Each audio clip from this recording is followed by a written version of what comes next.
Hello लोगोफोर, नोंथांमोनखौ आरोबाव आंनि बे गुबुन मोनसे गोदान भिडिअ बरायबाय। आसा खालामो नोंथांमोना भिडिअखौ मोजां मोनगोन। भिडिअखौ जुदि मोजां मोनोब्ला अन्नानै चेनेलखौ साबस्क्राइब आरो लाइक खालामना खाथियाव थानाय बेलनि आइकनखौबो अल प्रेस खालामनानै लाबानो जाबाय, जाहाथे आंनि गोदान भिडिअनि नटिफिकेशनफोरा नोंथांनियाव थाबैनो सौहैयो।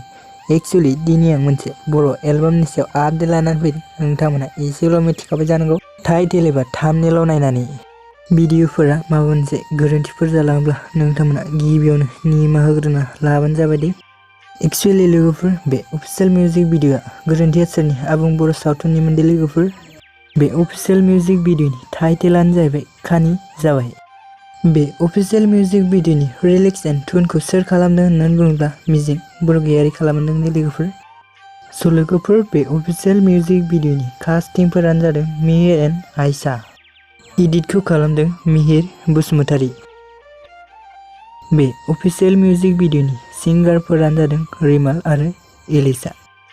कनसेप्ट एन्ड डाइरेक्टर निजोम आरो मिहिर। स' नोंथांमोना जुदि बे अफिशियेल मिउजिक भिडिअखौ दासिमहालागै नायाखै, अब्ला आंनि चेनेलनि गेजेरजों नायनो हागोन दे लोगोफोर। भिडिअनि लिंकखौ डिसक्रिपसनाव होनानै दोननाय जाबाय।